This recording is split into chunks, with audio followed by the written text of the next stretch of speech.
আসসালামু আলাইকুম। সবাই কেমন আছেন? আশা করি সবাই ভালো আছেন। আজকে আমি বানিয়ে দেখাবো টার্কিশ স্যান্ডউইচ। তো চলুন রেসিপিটা দেখে আসি। এই জন্য এখানে আমি গরুর মাংসের কিমা নিয়েছি, আপনারা চাইলে চিকেনও নিতে পারেন। এখন আমি নিয়েছি এখানে পেঁয়াজ। এখানে একটা বড় সাইজের পেঁয়াজ আছে, একটা টমেটো আছে, কিছু পুদিনা পাতা, কিছু ধনিয়া পাতা, সব কিছু পরিমাণ অল্প অল্প করেই, আর হচ্ছে 2টা কাঁচামরিচ। আপনারা ঝাল খেতে চাইলে ঝাল বাড়িয়ে দিতে পারেন। এখন আমি একটা ব্লেন্ডার নিয়েছি, ব্লেন্ডারের ভিতরে পেঁয়াজটা, তারপর হচ্ছে টমেটো, ধনিয়া পাতা, পুদিনা পাতা, কাঁচামরিচ সব কিছু হচ্ছে আমি একেবারে কিমা করে ফেলবো। যেহেতু এটা স্যান্ডউইচ করব, এটার মাংস হালকা একটু দানা মুখে লাগলে সমস্যা নাই, কিন্তু পেঁয়াজ, ধনিয়া পাতা, তারপর হচ্ছে এগুলো একদম মিহিন করে নিতে হবে। একবার আবার পেস্ট করে ফেলা যাবে না, জাস্ট হচ্ছে মিহি কুচি করে নিতে হবে। এখন পেঁয়াজটা টমেটোটা করে আমি ধনিয়া পাতা আর পুদিনা পাতাটাও অ্যাড করে ফেলবো এটার সাথে। এখন সবগুলোকে একসাথে করে আমি হচ্ছে কিমা করে নিয়েছি। এখন একটা বোলের ভিতরে আমি হচ্ছে এগুলো উঠিয়ে নিলাম। আর এখন মিহি যে কিমাটা আছে, কিমাটা আমার আগে থেকে রেডিমেড কিমা ছিল, তার জন্য আমার কিন্তু কিমা করে নিতে হয়নি। এখন কিমাটা দিয়ে সবগুলোকে খুব ভালো করে মেখে নিব। তো আমার বাটিটা যেহেতু ছোট হয়ে গেছে, আমি একটা বড় বোলে সব কিছু একবারে নিয়ে নিলাম। কিমার সাথে পুদিনা পাতা, ধনিয়া পাতা এড করলেই কিন্তু একটা টার্কিশ সব কিছু খাবার, আপনার টার্কিশ যে কাবাব আছে সেটাও খেয়ে দেখবেন, সেটাতে কিন্তু পুদিনা পাতার একটা স্ট্রং ফ্লেভার আসে। আর এখানে মশলা নিয়েছি আমি কাবাব মশলা, ধনিয়া, জিরা, গরম মশলা, মরিচের গুঁড়া আর লবণ। অবশ্যই আপনার একটা ভালো মানের হচ্ছে টিকা মশলা যেটা আছে, শানের বা রাঁধুনি যে কোনো একটা নিতে পারেন। আর ওই ব্লেন্ডারটাতে আমি জাস্ট এক পিস পাউরুটি ছোট করে টুকরা করে জাস্ট ব্রেড কাম করে নিয়েছি, তাহলে পাউরুটিটা দিলে মিষ্টির পরিমাণটা একটু ভালো লাগে।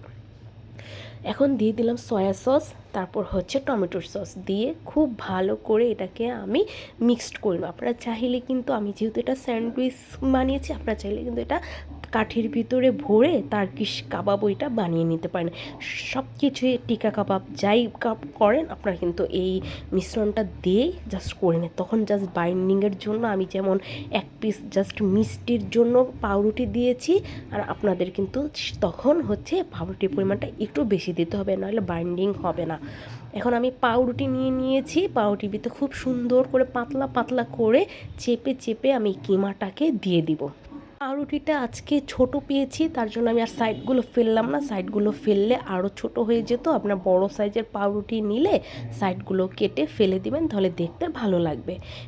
দুইটা রুটির ভিতরে আমি একদম লাগিয়ে ফেলেছি কিমাটা। এখন হচ্ছে একটা তাওয়ার ভিতরে অল্প একটু তেল দিয়ে, এখন যে সাইডটাতে আমি কিমা দিয়েছি সেই সাইডটা আমি দেবো। যেহেতু এটা আমার গরুর মাংসের কিমা, এটা হতে আমার একটু টাইম লাগবে। যদি হচ্ছে চিকেন হতো তাহলে কিন্তু সময় লাগতো না।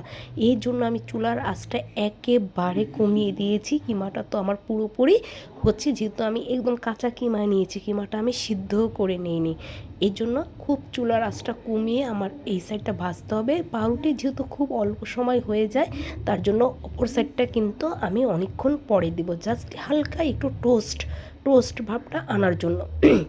তো আমার কিমাটা কিন্তু পুরোপুরি দেখতেই পাচ্ছেন, প্রায় 10 মিনিটের মতো আমি রেখেছিলাম। খুব সুন্দরভাবে আমি একটু টেস্ট করে দেখেছি, কিমা পুরোপুরি সিদ্ধ হয়ে গেছে। এখন আমি অপর সাইডটা খুব সুন্দর করে এই যে টোস্ট করে নিয়েছি। টোস্ট স্যান্ডউইচটা খেতে খুবই ভালো লাগে।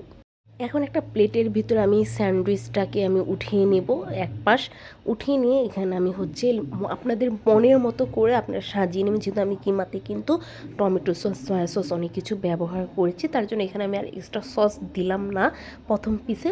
তো ওপরের পিসটা যখন দিব তখন ওটাতে জাস্ট একটু টমেটো সস দিয়ে দেবো।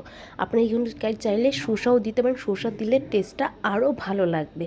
তো আমি এখন জাস্ট পাউরুটিটা দিয়ে নিলাম, যেহেতু গরম আছে, টমেটোটা একটু সিদ্ধ হওয়ার জন্য হালকা একটু।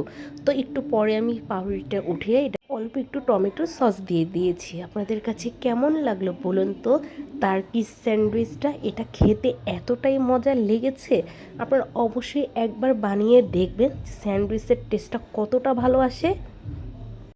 আল্লাহ হাফেজ।